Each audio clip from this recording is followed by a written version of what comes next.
Happy Bitcoin Wednesday, freaks. It's your boy Odell here for the second dispatch from the new studio in 2 days. Extremely excited for this conversation. We got a great crew here. As always, I want to thank the freaks for supporting the show and keeping it ad-free and sponsor-free, purely focused on actionable discussion. You guys make it possible. I really do appreciate you. And another huge shout out for the freaks who join us in the live chat and contribute. You make this show unique. Reminder, if you want to join the live chat, you go to citadeldispatch.com and click that citadel.chat button. If you want to support the show, you can support the show at citadeldispatch.com, or you can support it via podcasting 2.0 apps like Fountain Podcasts and Breeze. As we have gone over in the past episodes, I am now reading out boostograms. If you send a boostogram, the highest ones in terms of sats get read out live on air. I'm extremely impressed and humbled that people within a day have sent new boostograms. We have Roughneck Miner at 100,000 sats said, "Keep up the great work. Hope this helps." It does help. I appreciate you, Roughneck. We have letter 6173 saying, "I support your value for value transaction and would also like to contribute." That's also 100,000 sats. Someone boosted underneath him, which I didn't even know you could do, as a reply, and said baller boost for 4,900 sats. And then we have Law Bitcoin, 25,000 sats. Damn, I missed Bitcoin Tuesdays. Thanks for putting out the great podcast, and to the awesome guests. I've learned a ton from you guys. Chrisless, first time boosting, sending some value for value improvements to the audio quality. Let's go. Anyway, thank you guys. There's some more boosts there. You can read them in any Podcasting 2.0 app by clicking the episode and clicking the boost button to read them. So with all that said, let's get right down to business. Today, we'll be talking about bootstrapping a Bitcoin circular economy and the Beef Initiative. I got 4 awesome dudes here in the brand new studio at Bitcoin Park with me to have this conversation. I'm looking forward to it, boys. So first off, we have Texas Slim. How's it going, Texas Slim? Hey, Matt, doing well. It's going to be hard to leave Nashville for sure after we're sitting here. I love to hear it. Slow and steady. Tennessee Slim coming to the party. There you go. You got that trademark now. We have Ryan here from the Missouri Beef Initiative. How's it going, Ryan? Real good, man. Real good. Dude, it's a pleasure to have you here. It was a little bit of a surprise to me. You just walked in about 15 minutes ago, 20 minutes ago. So. Yeah, what'd I say? I think I just knocked and asked. Am I at the Bitcoin house? Oh, yeah, he's like, "I'm Satoshi." I was like, who the fuck is this guy? We have Michael Atwood here from Oshi, return guest, good friend. How's it going, Michael? It's going great, man. Good to be here. Good to record face-to-face. Fuck yeah. I think we're going to do face-to-face going forward with Dispatch. It's just such a better vibe. Oh, yeah. And we have Carlino from Ibex, who's been working in El Salvador on an education initiative. How's it going, Carlino? Fantastic. Thanks for having me. Love flying north to come to the south. Fuck yes. Flying north to come to the south. It's a pleasure to have you. So guys, where do we want to start here? What are you guys thinking? Well, let's just talk about bootstrapping and circular economies, and what we're doing within the Beef Initiative is, from the very beginning, it's about decentralizing our food supply. And how do we get there? How do we look at market access about how we feed ourselves, and how we leverage Bitcoin and all the technology stacks that are going on right now that we're kind of innovating collectively right now. I think that this point of the road that we've come to, this is a crossroad of we're taking it up a notch. And I think just letting everybody know where we've come from, the relationships that we all have in here, and how they've kind of coalesced together in a symbiotic way is the most fascinating thing with me, because this has been a ride. This has been a journey like with me and Michael. It's been 7 months, Michael, that we started talking with each other. Yeah, maybe it would be. We should talk about that later, how that all came about. Yeah, but it's moving fast, but we're in a perfect position. Here today in Nashville, we get to kind of release to the world like where we are and the confidence we have moving forward. So, fuck yeah, I'm excited. Yeah. Hell yeah. I mean, vibes are high, momentum's building. It's a no-brainer. I mean, I drove into Nashville, and I was freaking grinning. I was like, man, this is going to be tough. And I was like, I'm going to kind of send a message to Matt that we need a headquarters here in Nashville. So what do you say? Let's fucking go. Beef Initiative in Nashville, Tennessee, right? Yeah, the Tennessee Beef Initiative out of Bitcoin Park in Nashville. That's what we're gonna do. This Let's is go. the day, isn't it? I mean, that we get to announce to everybody that this is a node building tour that I'm on right now, and I'm calling the Texas to Tennessee barn raising tour. When was the first time you reached out to me? Was that 3 weeks ago, 4 weeks ago? Yeah, just about 3 or 4 weeks. And I needed to come with a lot of, I wanted to come with a lot of respect and everything because I didn't want to shill on you. And I was like, man, we got to have proof of work here. So, Marty took took a liking to what I was doing early on. And then I told you, I guess a couple weeks ago, I was like, it's time for you and I to talk, Matt. Yeah, our boy Marty reached out to me. He's like, Slim says it's time. And I was like, I'm fucking ready. I remember Slim called me and we had a conversation. We talked for like an hour. Because when he gets going, you can't stop him. No. And I got off the phone and I turned to my wife and I was just like, that was one of the best conversations I've ever had. We're gonna fucking do this thing. That's what I like to hear, and that's why I don't like to step up on anybody unless we're ready. And that's what Michael and I have had a lot of pains because I've been through an innovation cycle in technology before when I was younger. I'm a little bit older than you guys. I'm generational X, and I know that during this time of innovation, you better come with proof of work. You don't shill your bullshit to people because you get stepped on in the long run. So saying that I'm going to call up Matt Odell and you saying that's one of the best conversations. That's what all this is about right now. We're out there changing people's lives and we're out there making these kick-ass relationships, these friendships, these brotherhoods. And it comes with proof of work. It comes with respect. Yeah. I think that's what a lot of people miss because, Bitcoin is obviously a tech project. It's an open source code base and people get stuck in the code, but ultimately it's a movement of people, right? And it comes down to people to actually use these tools, support each other and work together to actually make any kind of real change.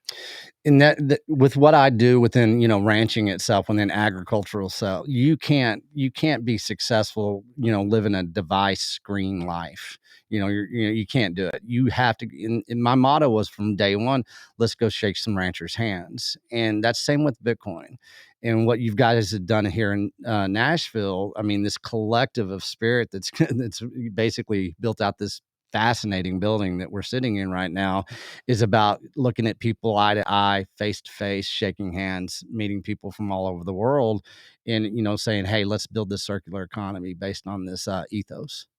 Let's fucking go. So, Michael, I know you've been, heads down trying to build a Bitcoin circular economy. Where do you fall into this whole Beef Initiative mission? Yeah, so we Slim and I got connected probably about 6 or 7 months ago. It was through Kyle Murphy. Yes. But actually my co-founder of Oshi, JP, he had been following Slim's your blog posts and everything. Yeah, the Substack. Yeah, the Substack. And he was like really interested in it. He's like, hey man, we need to reach out to this guy.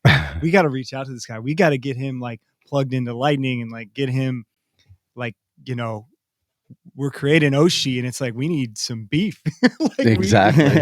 We got to get this in because JP is, he's awesome. He's really into all the regenerative ag and like pure protein and all of that. Right. And for me personally, I had actually started reading some books.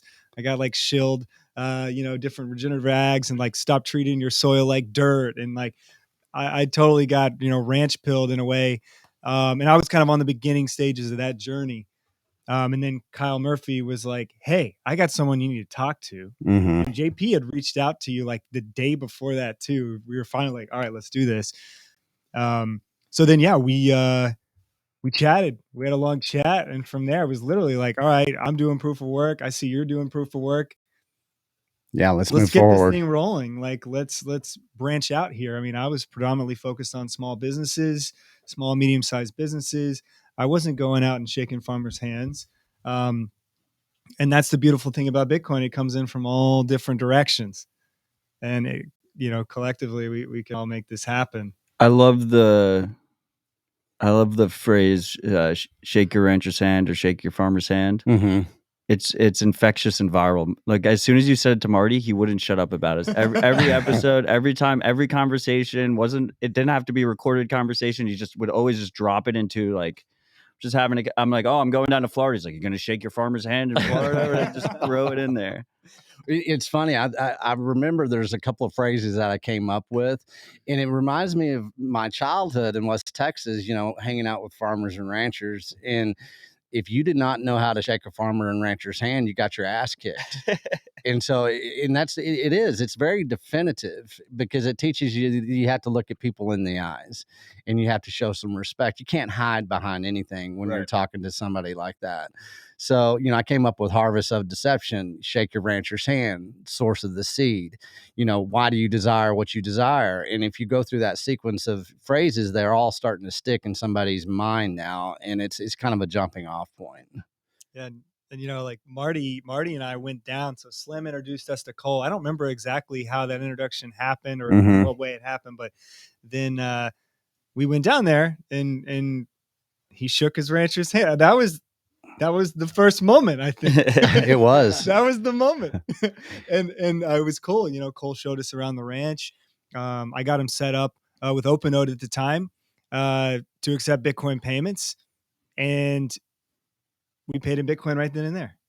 Fuck yeah. I mean, so it's kind of like this thing, like Slim's doing the introduction. He's sending the signal, putting out the signal in what capacity has Oshi been helping? It's been more of like the tech side of things, like trying to make sure that expertise there. Right. And to make sure everything, people get onboarded, people get going. And well, this is what I was saying to Slim the other day off air, is it's a really powerful partnership because you have Bitcoiners on one side and then you have ranchers on the other side, and we're very much ideologically aligned, but we're very different and we have very different skill sets, right? And both sides they wish they had the skill sets of the other side. So it's truly a value for value relationship, right? Where you have the ranchers on one side, helping us learn, real skills to not be just nerdy city boys, right? And then you have us on the other side helping them onboard into this global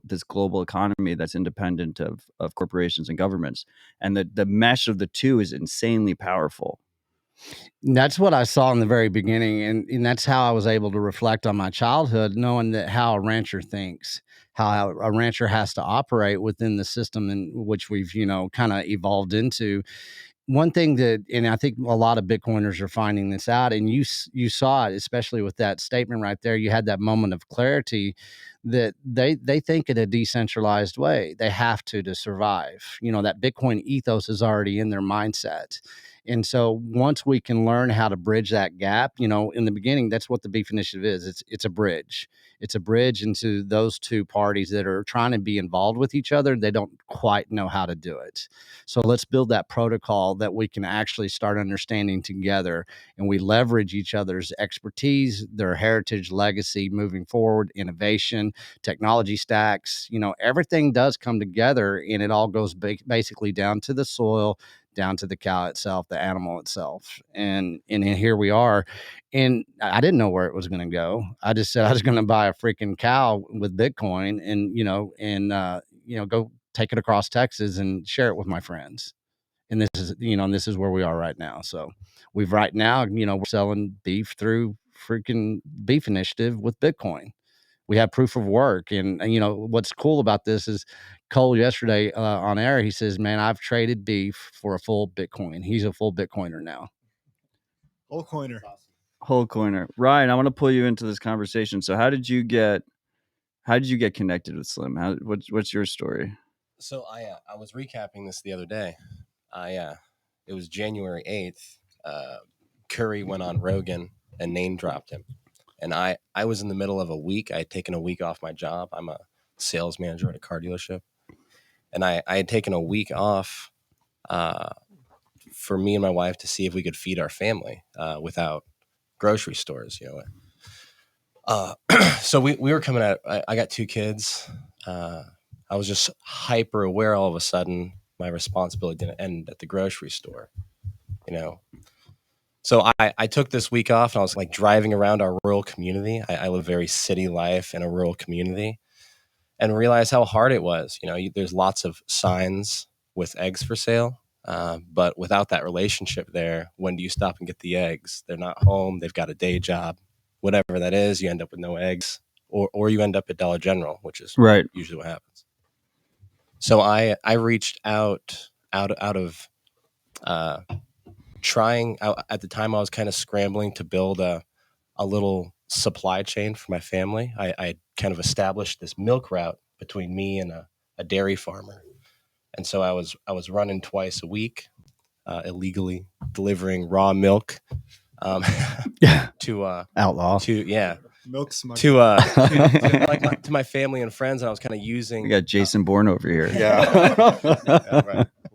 I thankfully in Missouri we have some very promising laws that protect, for the most part, our consumption of raw farm products, but it is a bit of a gray area. So overcoming that was what we had been focused on, me, my wife, some friends of mine, and building out sort of a delivery model for local goods, because farmers and ranchers are busy, and it needs to be convenient, or it wasn't going to work for me. And so I reached out and talked, and I said, I think I'm going to steal your brand and start the Missouri Beef Initiative. And he said, go for it. And we whipped up a website, a very, very rudimentary website, planned an event for May 1st. And we just threw all of our local energy at trying to build an intelligence network. You were talking about sayings you came up with. Ours was food intelligence. I love that. I'm not a farmer. Food intelligence is Right. strong. I can build an intelligence network though, and that's where it started for us, and we're rocking and rolling. So you're not a farmer, not a Bitcoiner. Bitcoiner. I came into this as a maxi. Let's fucking go. Yeah, I came in as a maxi. Bitcoin led me to truth. Truth showed me the deception, and the deception freaked me the fuck out. Well, feel that. I was scared about how I was going to feed my family. I'm not scared now. I've got a local supply chain built. It's empowering. Proof of work. Carlino, how you feeling over there? Good, man. I live a city life. I live in Guatemala City. It's a major metropolis in Central America, and I'm very disconnected from my food sources. And I want to contribute to reducing the deception, and so I hope that the technology we're building at Ibex is helpful for that. And I'm particularly passionate about the education piece, and how maybe right now Bitcoiners have skills that ranchers don't, but I'd put money on, if we do certain things right within the generation, that's no longer the case. Right. And Bitcoiners better get their shit together, because that's why we got to get all the information from the up. ranchers before they get the Bitcoin information. Yeah, It's a lot easier to learn how to be a Bitcoiner than to learn how to be a rancher, I'd wager. Don't tell them that. So, Carlino, first and foremost, I'm assuming you haven't shook your rancher's hand yet. I have not. Wait, you got to get that done first. I gotta do that. So let's talk a little bit about your education experience in San Salvador. I mean, you guys are doing a proper Bitcoin course and diploma over there. What have you learned? What has worked? What hasn't worked? So we're still learning. We're on week 8, I believe, this Saturday, of the first deployment of the Bitcoin diploma, which is our contribution to the first high school education curricula that I know of, which is in use in a public school in El Salvador, in this community called San Marcos, which is a satellite community that feeds into San Salvador. And so our kids are between the ages of 16 and 19. We're starting with the first class of about 50. And the curriculum we built is a 9-week class with a 10-week pass, try again exam. And so it's very skills-based. And I think doing it in a pass, try again kind of format, the more I think about it, I'm a swimmer. I love to swim. And I think I consistently think of Bitcoin as like learning how to swim. It's if you had to do an exam with a teenager as to whether or not they knew how to swim, it'd be pretty, pass fail kind of proof of work shows real quick. Right? It's like you just chuck the kid in the pool, and very quickly you'll realize whether or not he needs help, right? And I think that if we boil Bitcoin down to the essentials, maybe it can be like that. and it boggles my mind how we have built a global education industry that doesn't teach high schoolers how to swim, for example. That's not required. Seems like a pretty relevant skill if one day it could save your life. And I can, It doesn't make you a good citizen. well, Doesn't make you a good subject. Yeah. Amen. but it will keep you from dying that one time when you really needed it. And I think Bitcoin is the same way. You might be able to live your life without knowing how to Bitcoin, but that one time might be the difference between life and death. And so, just like swimming, it's the kind of thing where you just need to work at it. And maybe some people will not be able to do it, but that's a very small percentage of folks. And if you fail, you can just keep at it.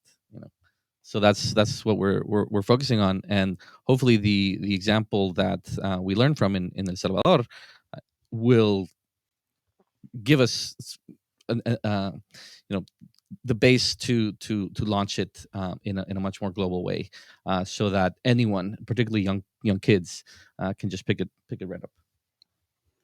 That's fucking awesome. That's amazing.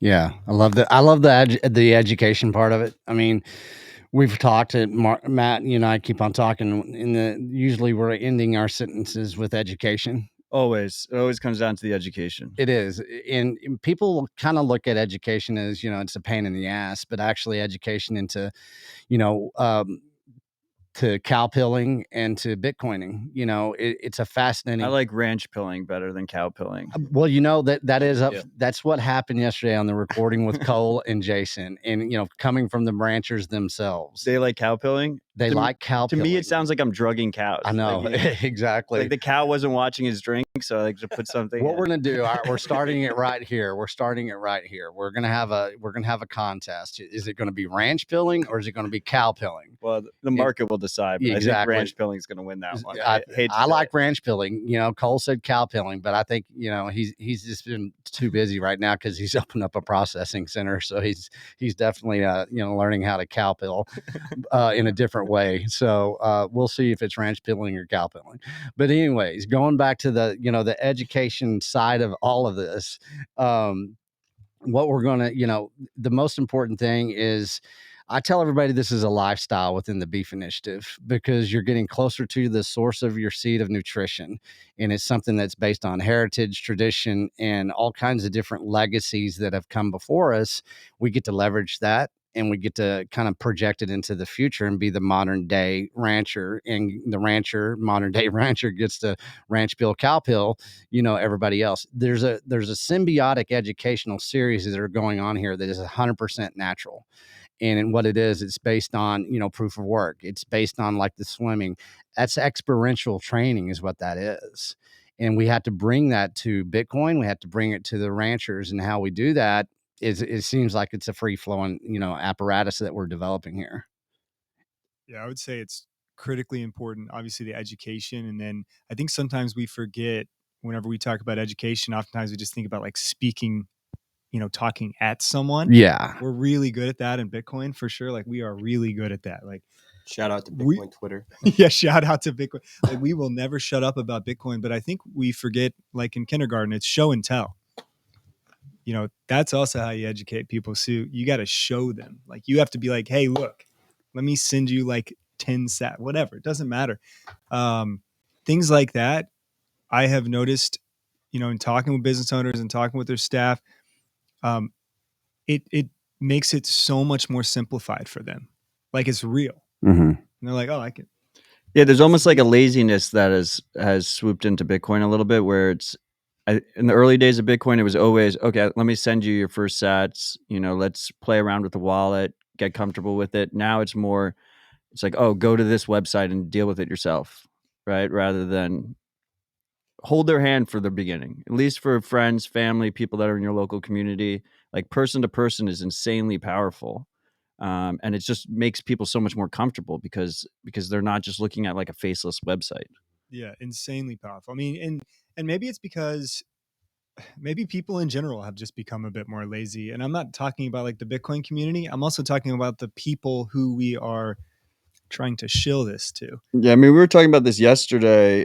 Just like our society has bred this lack of personal responsibility, and Bitcoin's all about personal responsibility. And so it's a sea change of a concept in your head, but that is something that ranchers already get. They already have to live a personal responsibility life. So I think it's an easier job to connect with them, and then to combine that with shaking your rancher's hand.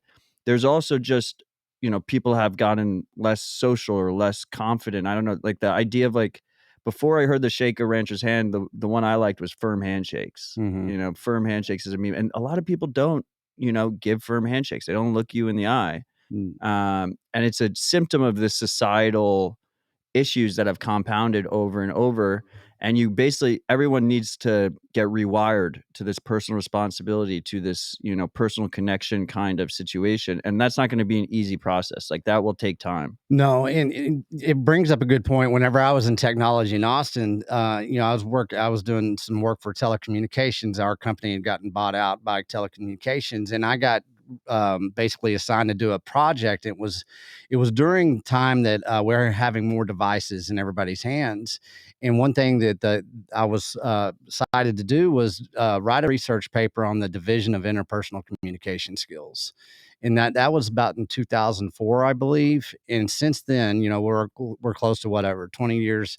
But what that has done is led me to remember back in those days and how we used to shake people's hands and how we looked at each other's in the eye. Our society has been socially engineered to be divided in certain ways, and with the devices in our hands, the screens that we look at, the division of actually being able to have a really good conversation has been hijacked.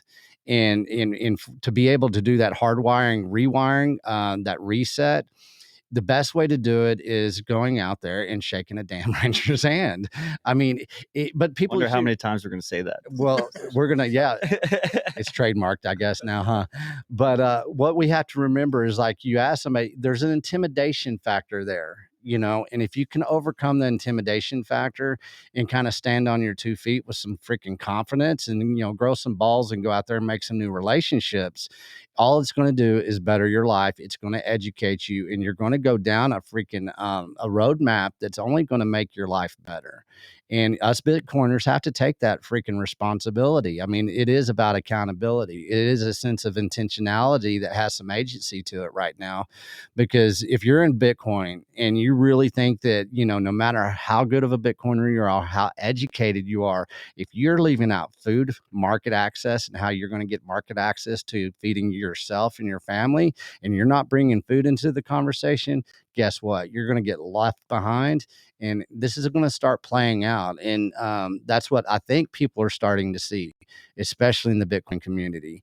And I was talking to Cole with KNC Cattle yesterday, and last week he came up to me and he goes, Slim, I said, I have to give you something. He goes, you're ingenious for doing and starting with the Bitcoin community. He goes, I didn't understand in the beginning why you did this. Stay humble, Slim. Yeah, I am, and I'm about to say it.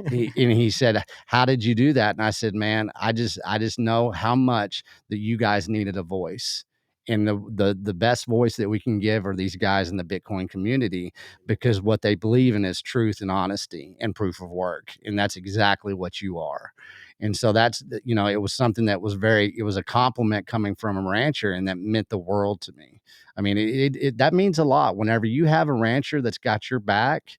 You're eating, that they're tough as shit. That if you need work done, if you need to network, if you need something, all you got to do is make that phone call. You hook up with them, and here you go. You're off to another stage of proof of work that whatever you need to take care of. Yeah, and literally, like, people just need to. This is what I do. I spend a lot of my time talking with business owners about how they can accept Bitcoin or why they should accept Bitcoin, and just showing them. We spend a lot of time on the product side of things, but it's really just learning, like, how we can kind of break through and get to these ranchers or small business owners or whatever it may be. The tools are there, and like you're saying, like, people love talking about Bitcoin. I mean, people love bashing people on Twitter. Like, it's fun, whenever they say something off the wall about Bitcoin, but like, that needs to make its way out. But, just show a little grace though, because most of these people, what I'm finding out is they are completely ignorant what's going on outside of Bitcoin, or outside of Bitcoin Twitter. Like, no one knows what's going on with Bitcoin. I talked to a guy the other day. He was like, yeah, I almost bought some back in like 2009. I mean, they always have this story. It's the same story. And, and, and, uh, and he was like, what is it at now? Like $1,000 or something? And I'm like, no, no, it's not. It's about 30,000. And he's like, what? No way. Really? I mean, people, they have businesses to run. They're busy. Like, they don't have time to pay attention to this like we do. But what's really interesting is now, and I think it has a lot to do with Beef Initiative too, is like people are literally going out to their farmers markets. They're going, hey, Michael, like, hey, or they're probably talking to you, and then maybe you send them to me like, hey, I got this guy that wants to sell beef or this or that or eggs or whatever. And how do I get him set up with Bitcoin? And I'm like, I got you. Like, I'll get it set up. I recommend Ibex, like, first and foremost at this point, like, Thank you. hands down. Yes. By the way, just like, a totally like honest plug there.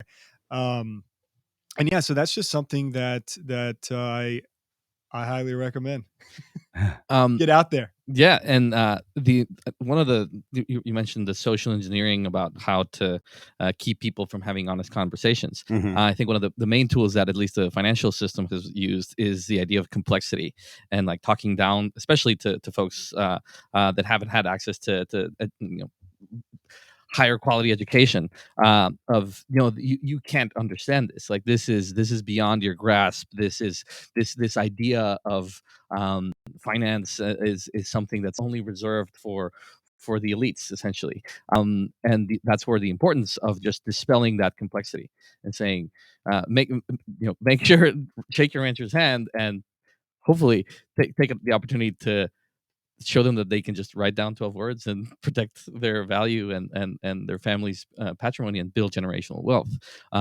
Just doing that, so that you're not talking about, don't go into the complexity of how the financial system works and all that. Just, let me just show you a skill. This is like riding a bike. This is like learning how to swim. Like, every single person in the planet can do this. You don't even, and what we're finding with teenagers, you don't need to know English. I mean, it'd be awesome if we could start getting more access to other language tools, but you can do this.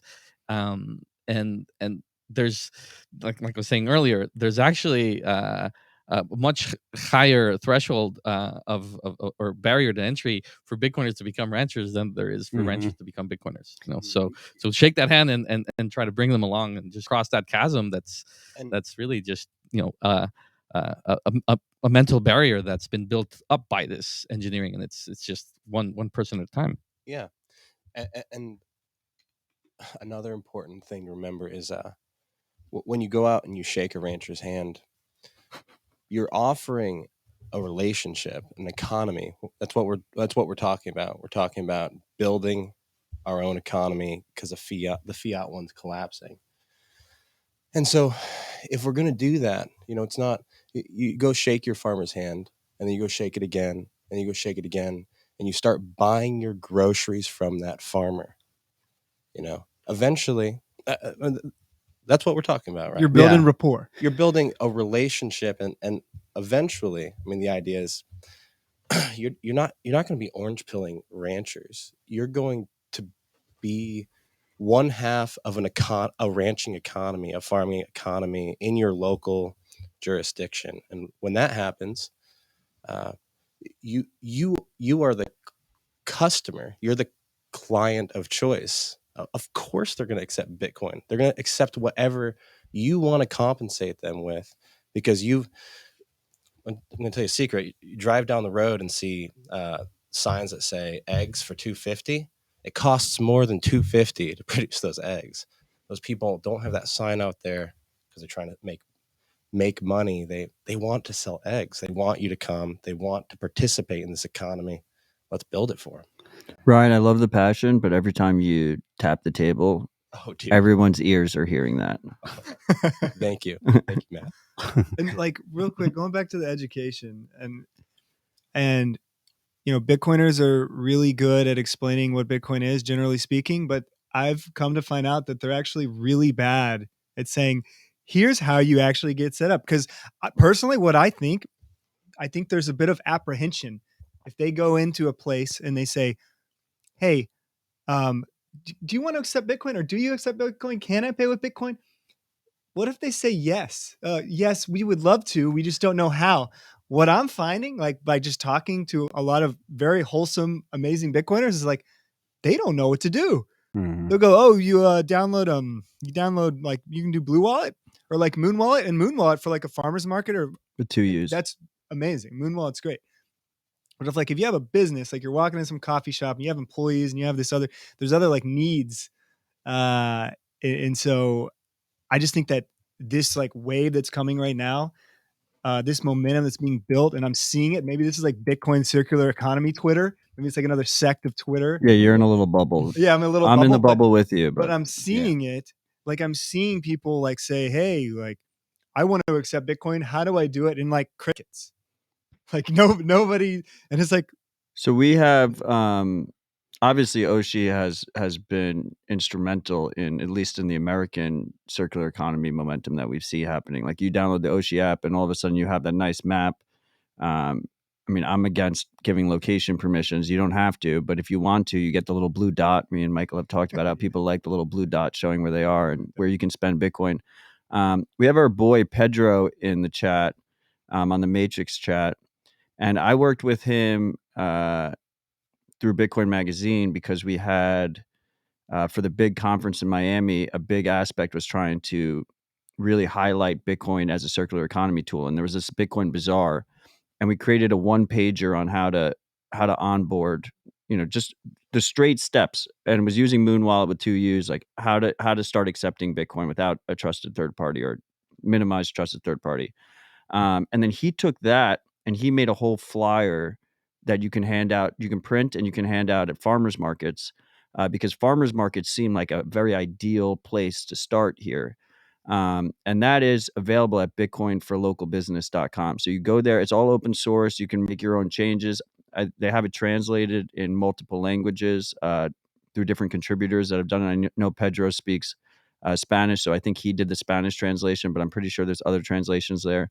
But bitcoinforlocalbusiness.com, you go there, download the pamphlet, go to your local farmer's market, obviously shake everybody's hand, and hand them that pamphlet. And you don't have to really be too, I think people are a lot of times too pushy. They are. Just most people that come into Bitcoin, the first touch, they're not interested. It's usually the second, third touch. So you're just setting, some expectations. You're just letting them know that it exists, that it's an option. If they need that option, then they can go seek it out. What I've found, and this has been a kind of a sequence of events that I've evolved into, and because I get asked 10 times a day, it's like, how do you go about orange pilling a rancher? And what I found out is that this is the doctor around here. This is how you do this. You go up to a rancher, you shake his hand or her hand, and you say, hey, educate me, teach me why you do what you do. I want to know more. Please let me understand, what is it that makes you so special in something that is actually so powerful for, all this heritage that you bring to us, and, the food supplies that you create for so many families.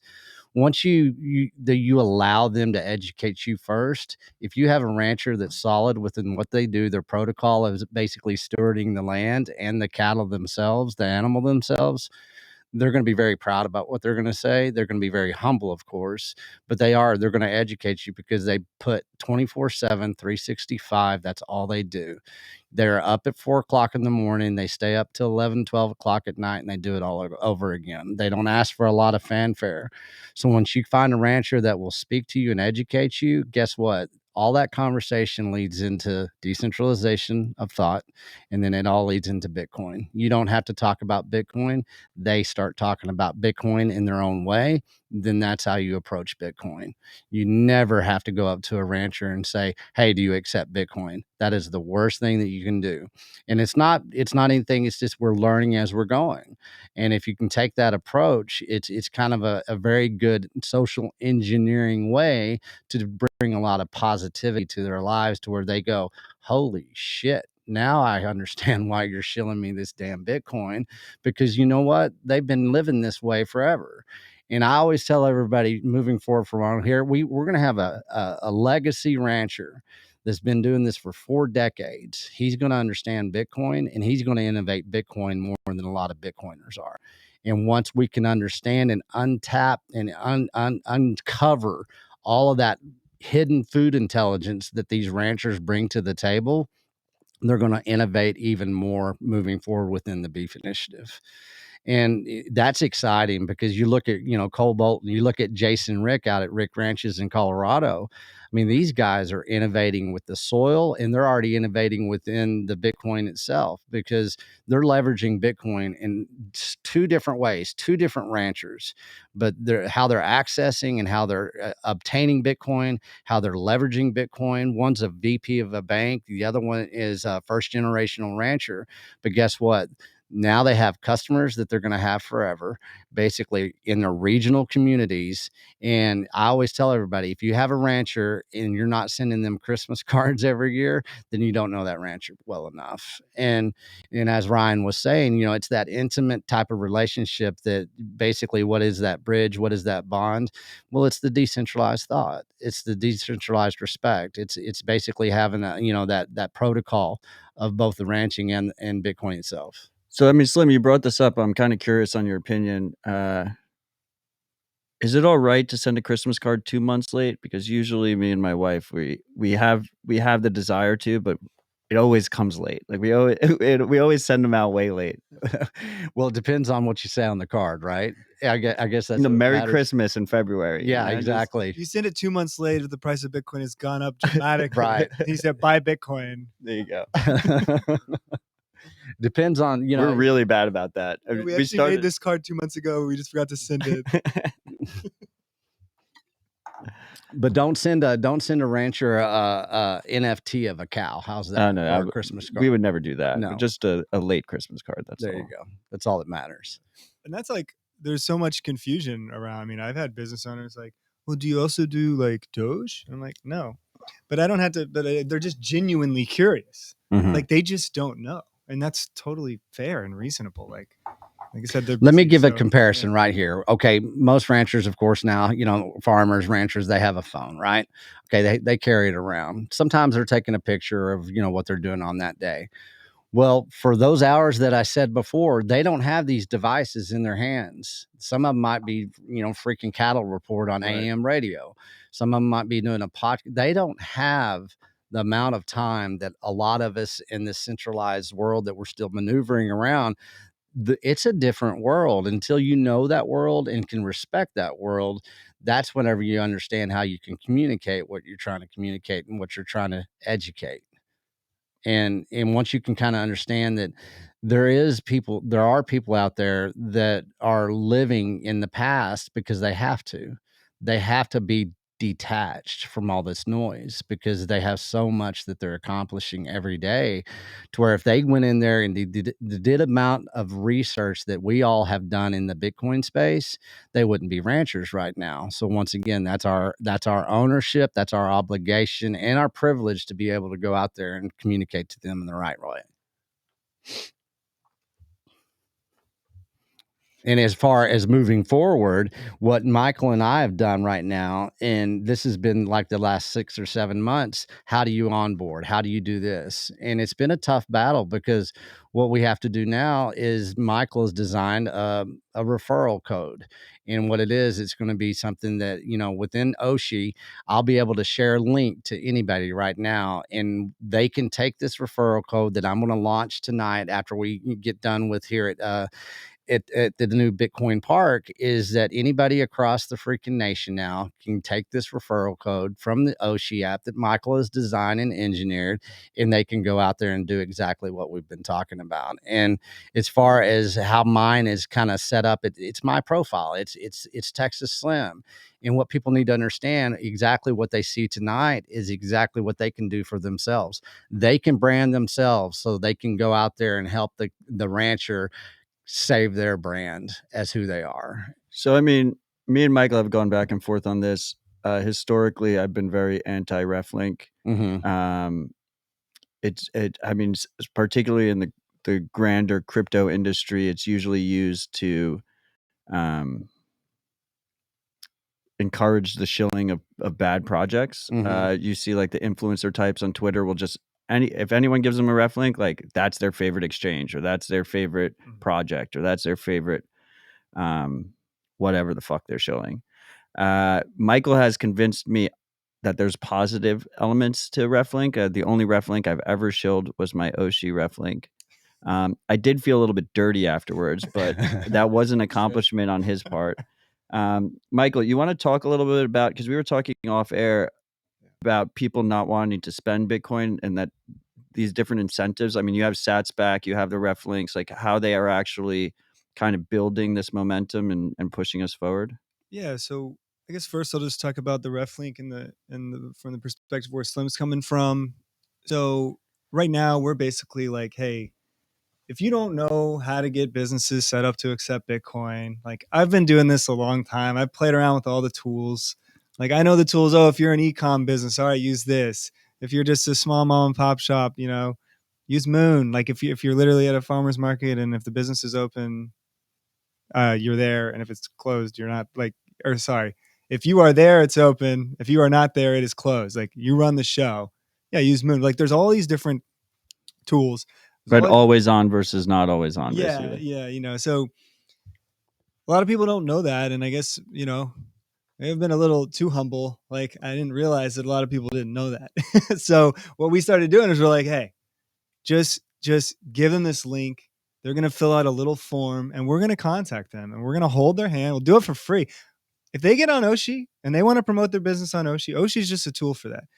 We're going to get them set up. We get a bunch of businesses set up with IBEX because that is like the best tool for the majority of like mom and pop shop businesses that we've found.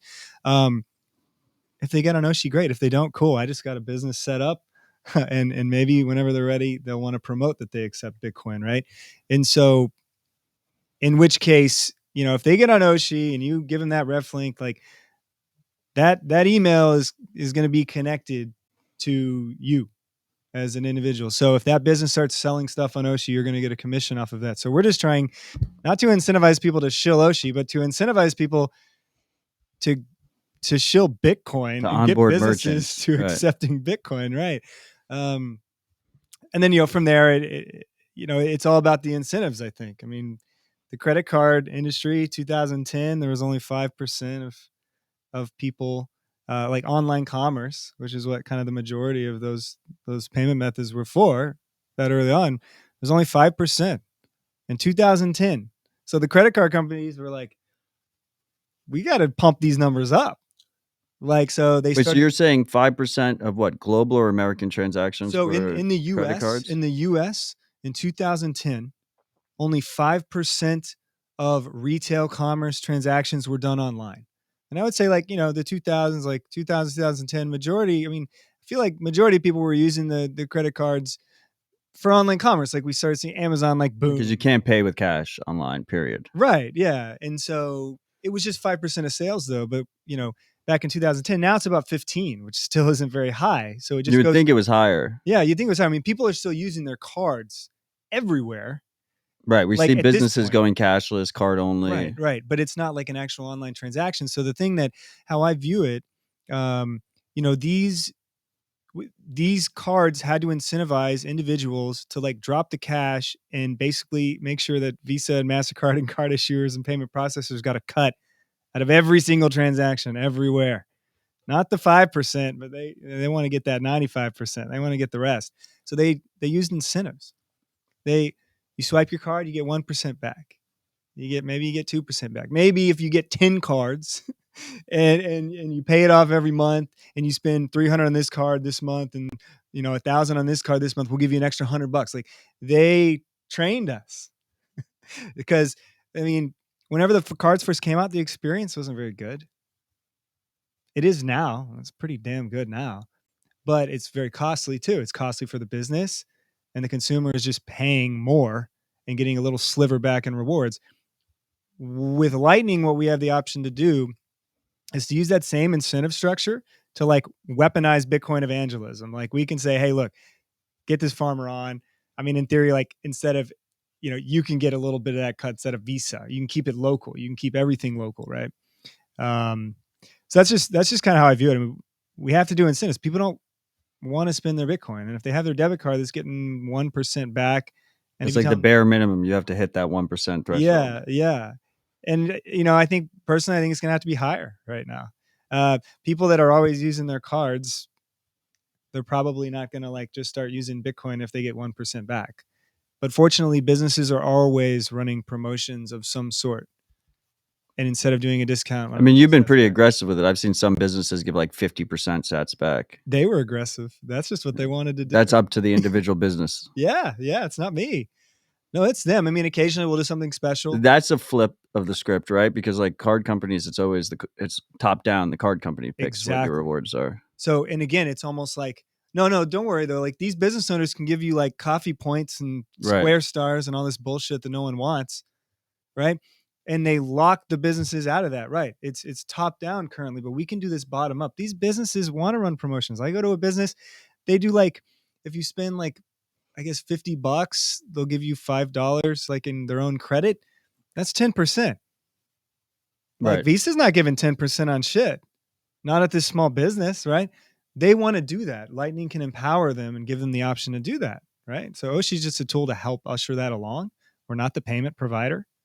If they want to use BTC Pay, use BTC Pay. I think that's what's cool about Oshi is that you basically give the merchant an option of how they want to accept Bitcoin. Yeah. And strictly speaking, between like a sovereign way of accepting Bitcoin versus a hosted way of accepting Bitcoin. Whatever they want to do. And ultimately, and there's no conflict there. It's not like you're right. Like I'm not like a competitor with IBEX or Right. OpenNode or BTC. Like I'm helping merchants realize the positive aspects of accepting Bitcoin, whether or not they actually want to hold it. Like at least they can start accepting it. Maybe they hold a little bit on their balance sheet. Most of them just hold all of it because it's a small percentage of sales right now. But then they can go and shill their customers because if they accept a Bitcoin payment, that's cheaper for them. right. They're already saving like 3 to 5%. Yeah. So you might as well pass that on to the customer. Yeah. They have a financial incentive to start shilling Bitcoin to their customers. And that, again, that's something I don't think people understand. Like we're so good at shilling amongst ourselves, but get the business owners, get the rancher at the farmer's market to be like, hey, if you pay me in Bitcoin, it's like the cash discount, except it's a Bitcoin discount now, right? Because cash is trash. Like they do. That's an excellent opportunity. Cash is king. But yeah, so well, let's give an example of that. Let's talk about Cole again there in Austin. As far as he's orange pilled, he's accepting Bitcoin for beef, right? Well, he actually he supplies to restaurants in the Austin region. How many restaurants are now that buying beef from Cole Bolton from K&C Cattle? And they're buying beef basically not yet. We're getting closer to where those restaurants are going to start purchasing beef from Cole with Bitcoin as well. Then once that happens through the Oshi app, you can see that this restaurant is basically on the Oshi app. They're buying their beef from Cole. And so the Bitcoiners are going to gravitate to that restaurant. So you have 3 touch points there that they're trading the circular economy within each other. This is how this is moving forward. Out where Ryan is in Missouri, you have the hay farmer, you have the hay producer. That hay producer is selling to the Mennonites. Mennonites are using it to grow their produce and their animals, and then they're selling that produce and animals to the local retail restaurant. Once again, we get them all basically connected, doing it through Bitcoin, through this decentralized economy, circular economy.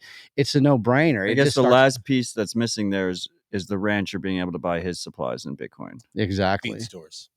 What was that? Feed stores. Feed stores. And we're working. Actually, Ryan's got a connection with somebody that's pretty deep into the feed stores, and he's opening a processing plant there in Farmington, St. Francis County.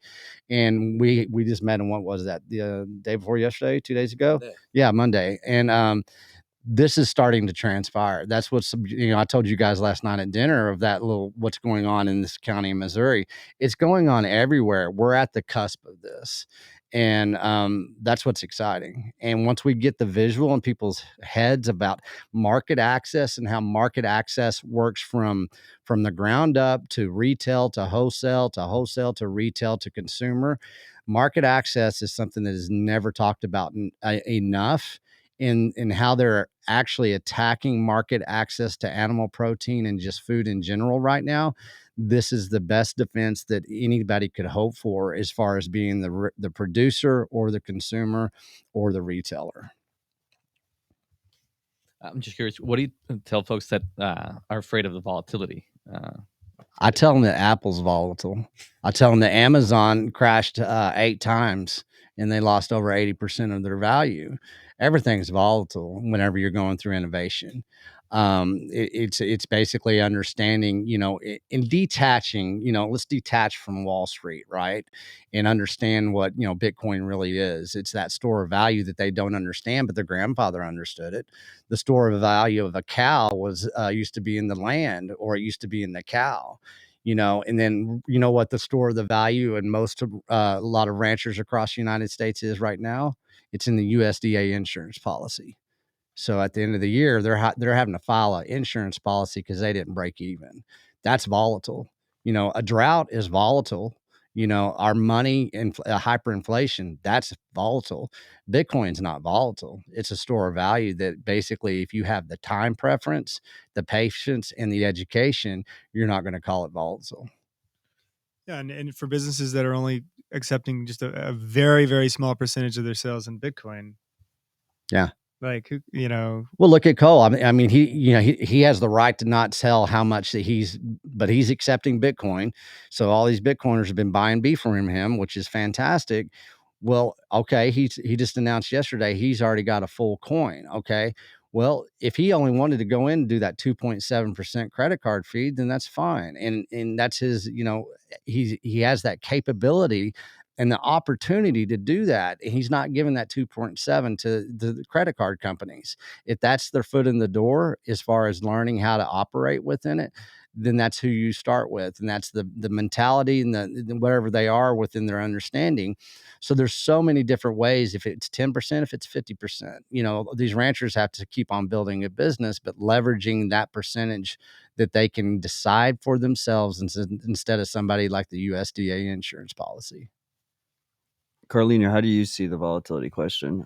Well, there's so hopefully we will get to the point where it's not a small percentage, right? And so then at that point, it's not just about a portion of your income that you're dedicating to store of value, and you're able to effectively save for build generational wealth or whatever your objective is in the long term.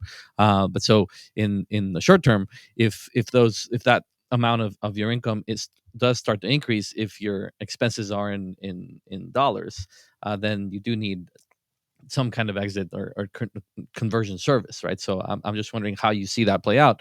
For us in El Salvador, what ended up happening and what the pushback we got from folks is, we need to be able to turn this into dollars into our bank account as quickly as possible, because that's what I use.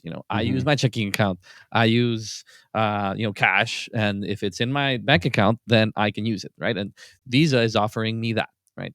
My relationship with Visa is I'll get I'll keep my deposit slips and I'll collect all the payments that I got, and then I'll have the money in my bank account within 5 business days, give or take, right? we try to beat that so that it's at most 2 business days, but that's what they're used to, right? And so it's offering that choice of being able to choose how much of the transaction, that's what you can get through IBEX, at least in El Salvador, and then in Florida at the moment in the United States. Choose how much of that income gets split into Bitcoin versus dollars, and it's cheaper. You still get more, you keep more of that value if you keep 100% of the Bitcoin, right? We charge 0.7% to facilitate that and enable you to have as many people as you want receiving payments. But when it does get to a point where a significant chunk of your income is in Bitcoin, but most of your expenses are in dollars, you need to solve that, right? And so Sure. I'm just wondering how have you seen it play out? Yeah, so yeah, like I said, most of the time I see it just they just keep the Bitcoin. But yeah, as the sales go up, then they have bills to pay in dollars because they're, distributors aren't, whatever. So, but the cool thing is that that's going to be how it starts. Um, and so right now, like I said, most businesses are just holding it. So then I foresee, like, yeah, if the sales go up, they're going to start converting a portion of it, right?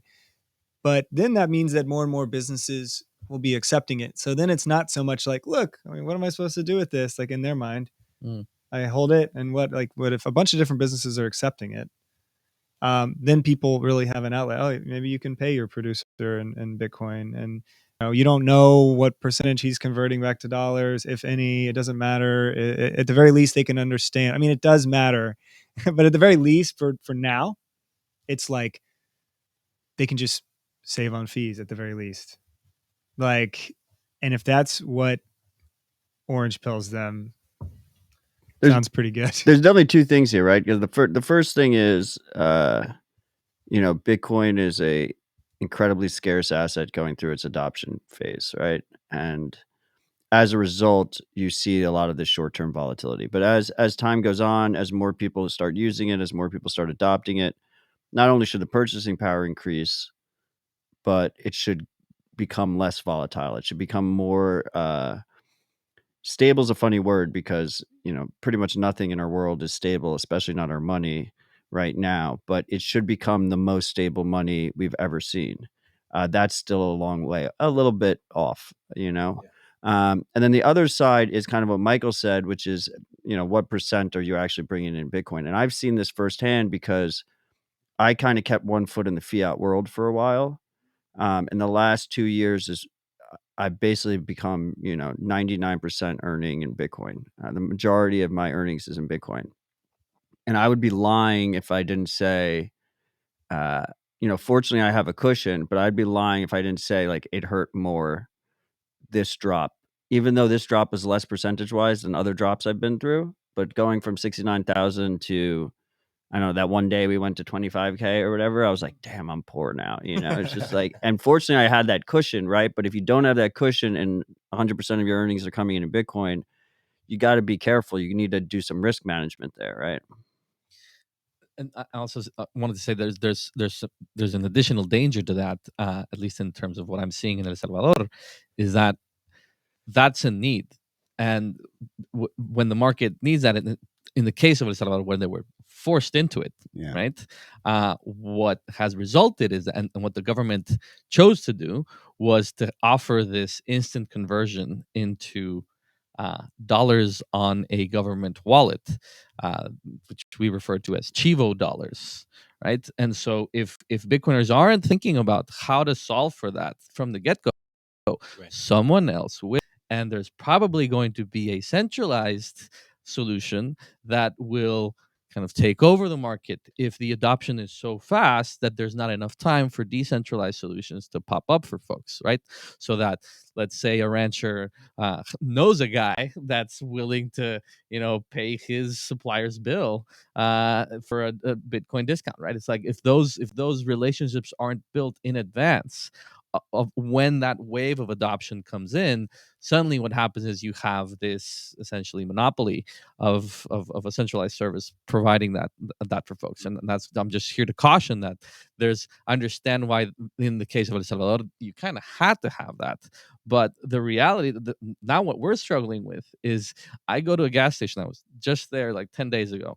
We went to a gas station that literally Bitcoin accepted here. It said, paga tu gasolina con tus bitcoins. They even had it in plural, bitcoins in plural, right? That's not the real plural, but continue. It was hilarious. There's no S at the end. Of course. So we were just we're stopping here, and when we go out with the person, we say, all right, so we want to pay for the gas. She shows us this Chivo dollar QR code, which doesn't run on Lightning, and we tell the lady, it's like, that's, can you charge me in actual Bitcoin? See, in Chivo you have this like convoluted process of finding how to actually make the Lightning invoice. And she said, oh, no, just turn your Bitcoin into dollars and pay me with the dollars. And I was like, well, but I'm not Salvadoran. I don't have your centralized dollar app. I need to pay you in Bitcoin, and your sign clearly says that I can. Right? And she said, no. And so she finally understood. She said, no. We, the order from on high is we're not accepting that anymore. And so it kind of they created this other problem now where now everyone's on this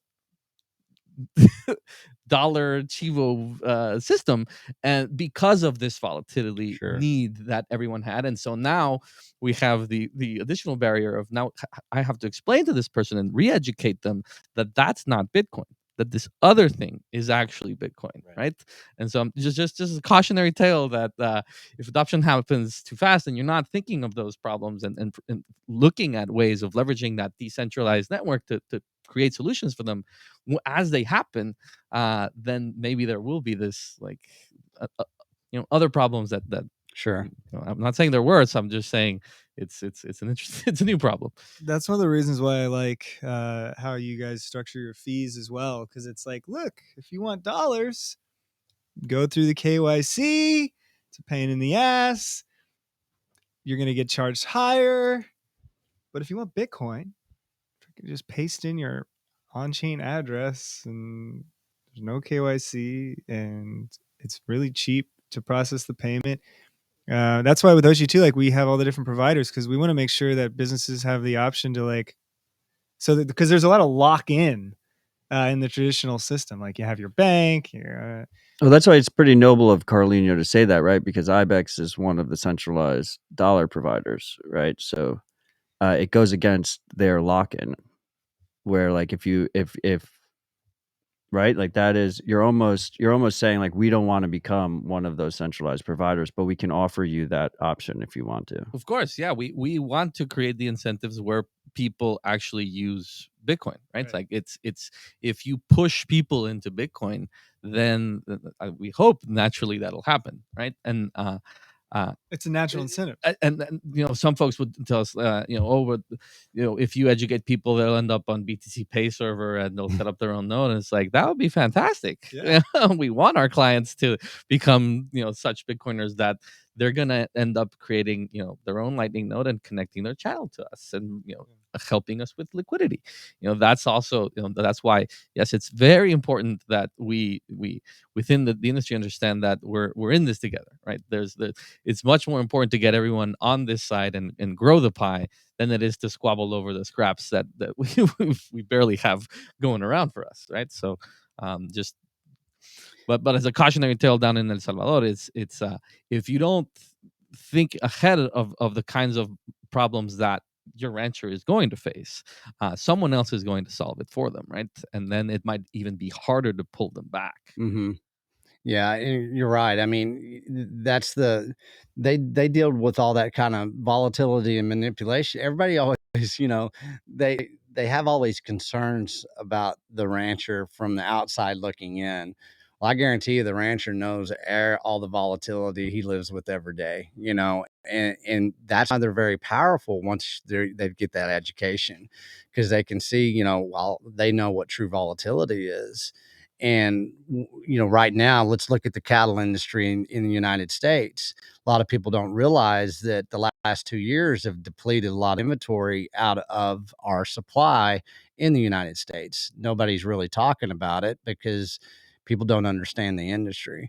You want to talk about volatility, it's coming, and it's going to come to our food supplies. And every rancher that I've talked to in the last 2 weeks, they said, you better get ready. You let everybody know, get ready, because this is going to hit and it's going to hit hard. That's volatility when you can't feed your family. And so, we squabble about certain things, and I always like to bring perspective into where we are within the innovation of Bitcoin right now. Transactional Bitcoin, right? Where you can peer-to-peer transact. You know how many years it took to buy a pair of damn shoes on the internet before you could buy a pair of shoes? That was a lot of things that we had to go through, a lot of technology stacks, a lot of layers, a lot of confidence, a lot of trust building. And look at us now, it's no brainer.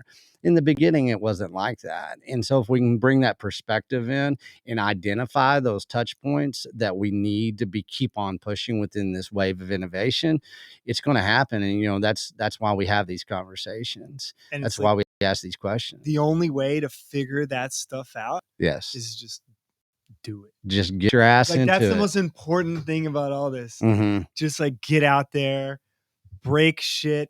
We're not breaking Bitcoin, right? Right. Like get out there, test different things. That's where it's getting really exciting. Like I Yeah. hope everyone understands that. Like it really is kind of coming together, and the innovation is Well, look how far you and I have come from the day one, and what Cole had to go through. There was pain points there, and we had Oh to yeah. really nurture the relationship with Cole, saying, "We know this sucks right now. It does suck. We apologize, but hang in there with us." And it was because he trusted us, and we had established that relationship. Man, this is a slow roll into innovation, but you're having to move very fast, and you're having to iterate every day. It's iteration after iteration. We get beat up every day from the cattle industry itself into the financial world itself and within Bitcoin. You know, we battle a lot. I mean, we get hit, you know, every day with new things, people within the community itself, you know, coming after us. You have success, you know, that's volatile, you know, and we have to nurture that relationship to where it doesn't seem volatile, but we know it is. Yeah, volatility. I was thinking a lot about what the question. It's a hard question, but like Slim said, everything's about to get real volatile. Everything's about to get real volatile. My phone's full of messages from local producers in my area right now about they're raising their prices. Everybody's raising their prices. Everybody's worried about raising prices on their eggs, raising prices on their milk. But it's just going to happen, and we've seen it happen in a couple of industries: housing, auto. You know, people are going to forget what a carton of eggs is supposed to cost, and at that point, uh, at that point, Bitcoin seems a lot less volatile. So I personally, and you know, in our community, we haven't pushed Bitcoin on the community. We really use the Beef Initiative as a shield. Like, hey, we are here to fix the local supply chain, to build a local initiative around our food. Uh, and the Bitcoin kind of comes as subtextual. You know, this supply producer we met with Monday, Mhm. he called me yesterday morning and kind of worked into the conversation. Hey, by the way, that guy was wearing a Bitcoin shirt, Slim. What is that? Is that part of what you guys do? And I got a real good opportunity to kind of go over what I believe Bitcoin is, which is a fundamental change in our trade structure around local economies. And he gets that. He trades. You know, I live in a small rural town, Farmington. You can drive through my town and see the Farmington Exchange. You know what that is? Corn, wheat, seed. That's been there a lot longer than any other buildings in my town, and it's such a perfect fit. The Bitcoin and ranching thing that you almost, I think, will fall. These guys are going to fall down the rabbit hole without knowing it. That's been my experience. Yeah. It happens. I mean, it happens with that, you know, just that ongoing conversation of basically, you know, how do we source our food? How do we steward our land, and how do we protect our heritage, our relationships within our communities? We don't have to be divided anymore, and it just comes to it. It comes to it naturally. All of us in this room right now are, you know, we didn't know each other, you know, 7 months ago, bottom line. Well, this is something that happens whenever you actually, you know, as we started this cast, is that we present this handshake, and we continue with the conversation, you know. And that's why I'm, you know, that's why I'm here in Nashville. I mean, it's to meet people. It's to, you know, Matt and I are talking, we're going to have a freaking headquarters of the Beef Initiative here in Nashville. And that's going to create a lot of conversation, a lot of innovation within here in Tennessee. I want to duplicate everything that we've done in Texas, that Michael and I have been able to achieve with the teams that we have. Everybody that's helped us out. We're about to do it in Tennessee. It's going to happen a lot quicker now. And once this starts happening, that is that snowball effect. And here we go. And, you know, it's wonderful to have, you know, Matt and, you know, the Nash Coiners here, because I feel so freaking, you know, confident right now, a lot longer or better than I was like 6 to 7 months ago. And, you know, it's a good feeling. I mean, I don't feel any volatility right now. I just feel opportunity. And with that, that's what needed people out there that are listening right now. This is about opportunity. We're going to punch through a lot of bullshit that's happening in our lives right now, and it's time to really kind of step up and put your compass in the right direction here, and quit parroting all the freaking fear porn and all that noise out there, and let's start really working together. Let's focus on the right bullshit instead of evolving the fear porn, like I say, to where it kind of handcuffs us. And we don't need to be handcuffed right now, man. We're innovating. We're having success, man. We're changing people's life. You know how many people call me up every day and say, "Hey, man, I got a freezer. Half of it's full, man. I'm feeding my family for the next year." You want to talk about freaking empowerment? Whenever you can, I tell everybody, if you stack your freezer, you're going to be up at 3 o'clock in the morning, opening that door and looking at that freezer.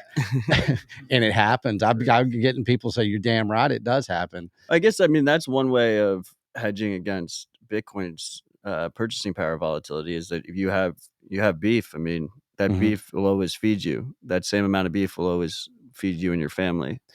Isn't that the best defense right now in our society? As long as you're eating pure animal protein, nutrition. I mean, our nutritional starvation in this country and across the world is it's a freaking epidemic right now. I mean, and people don't understand. We won't go in on this cast about the true food intelligence that's needed moving forward, but yeah, I mean, while everybody's falling apart, you're feeding your family and you're eating correctly. You don't have that food insecurity, anxiety that most of this country is already, that's all you hear about now.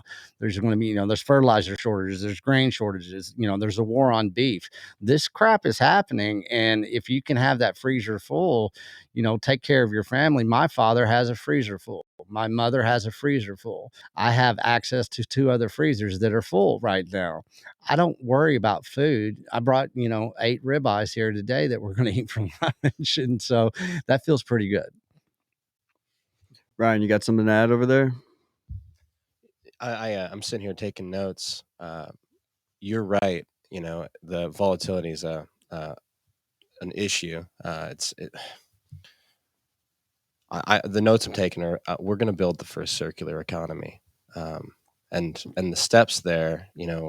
Beef, fertilizer, soil producers, and exchange. I think if we can close the loop, and this is me just thinking out loud right now, but if somebody can close the loop, then your problem just went away.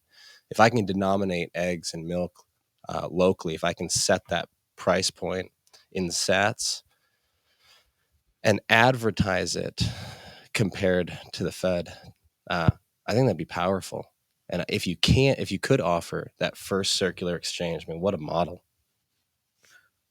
Yeah, and echoing what Michael said earlier, just the importance of just getting out there. It's like it's volatile now if we're all dangling kind of on our own without having access to this, network of creating that circular economy. But if you tie those webs in your community and build stronger bonds, then you're not affected by the volatility as much. You're just the strength of the folks around you are the ones that really help push you through. But we gotta you gotta get out there and start doing it, right? Because otherwise, the headwinds are coming, and your house might get blown out, right? So it's like, hurry up.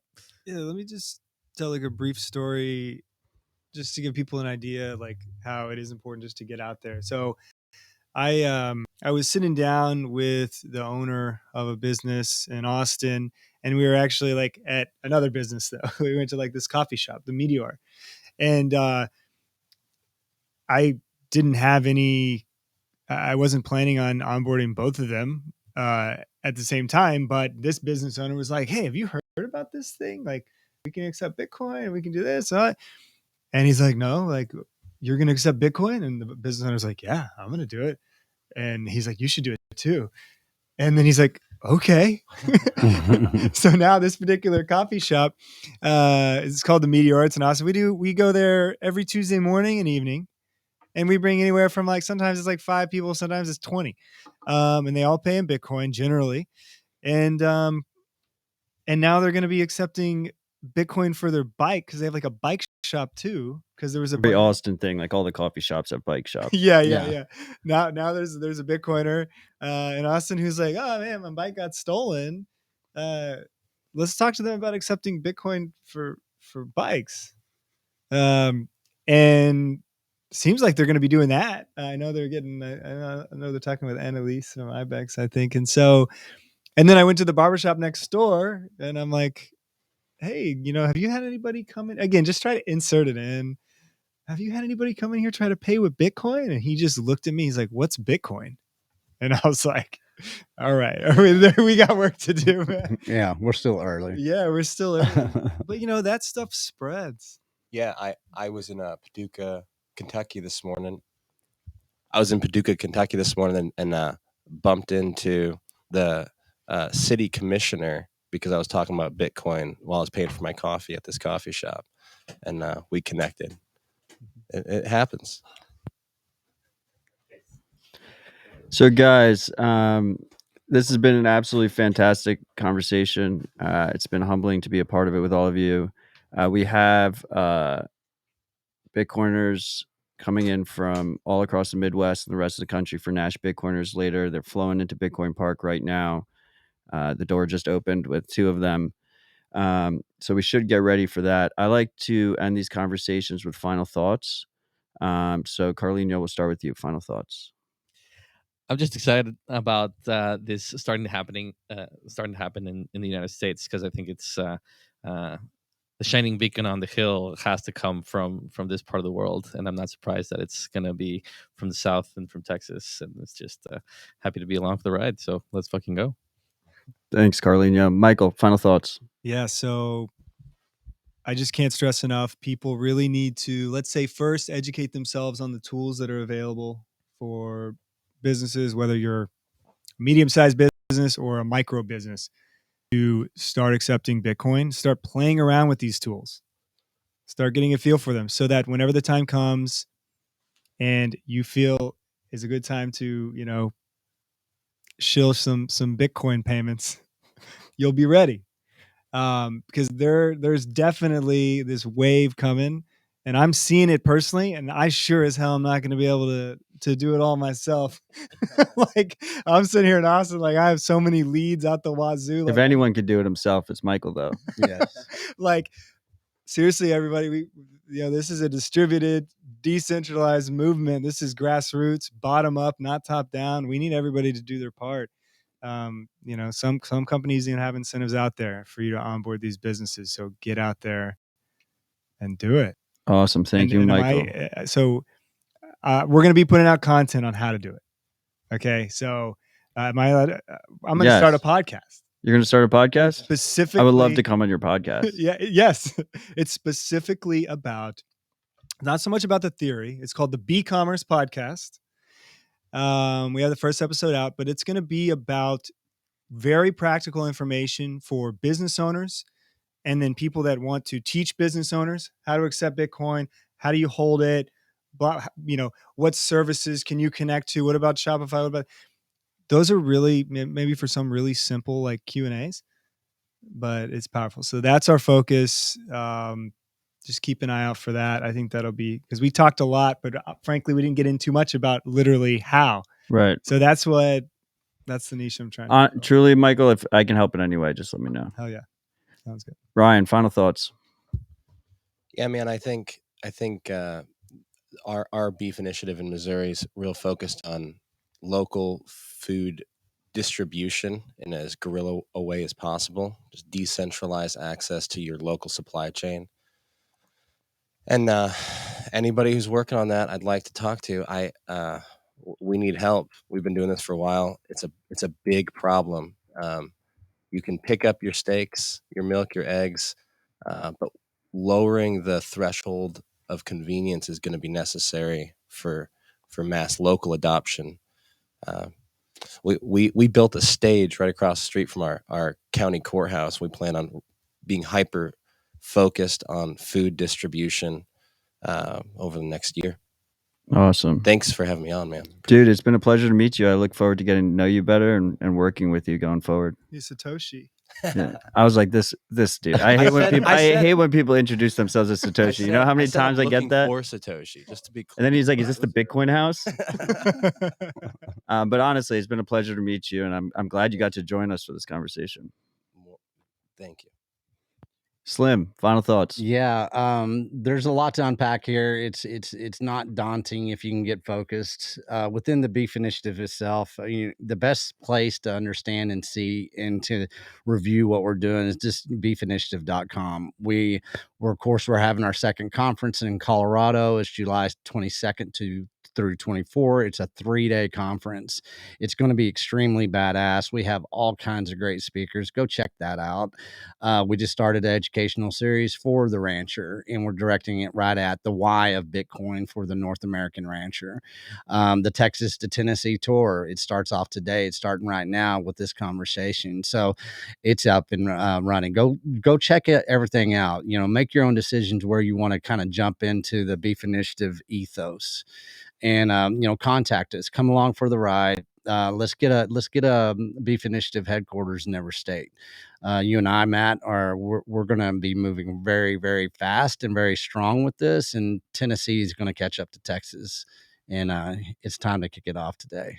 I'm excited, Slim. We're just getting started. We're going to do big things. Hell yeah, man! This is going to be good times. Carlino, I just wanted to give you an opportunity to. What's the website for your educational program? Sure. So we are collaborating with myfirstbitcoin.io, where we've built the Bitcoin diploma. You can find more information about them. They're the first Bitcoin-only nonprofit in El Salvador, and we'll have some more information out soon. By September, we hope to open source the curriculum out so that anyone that wants to help get more kids educated or themselves can just use it. But we're testing it out in the classroom as we speak. And so yeah, myfirstbitcoin.io. They're our partners, and IBEX. You can find us on the web. So yeah. Thanks. Awesome. I just want to thank our guests once again for joining us. I want to thank the audience for listening and supporting the show. Reminder, you can support the show at citadeldispatch.com or by using a podcasting 2.0 app such as Fountain or Breeze. If you do a boostagram through there, I will be reading the highest ones, or sometimes all of them, depending on my mood, every episode. And I really do appreciate your support. We're moving quick here at Bitcoin Park and the first ever Bitcoin TV studio. Literally, as we were recording, my co-founder Rod walked in with a brand new mic and a brand new mic stand. So we are going to be moving very quickly here. The next chapter has begun, and I appreciate you all for being a part of it. Very excited for Nash Bitcoiners tonight. We're expecting over 200 people. If you've never been in town, consider coming next month. Love you all. Stay humble, stack sats.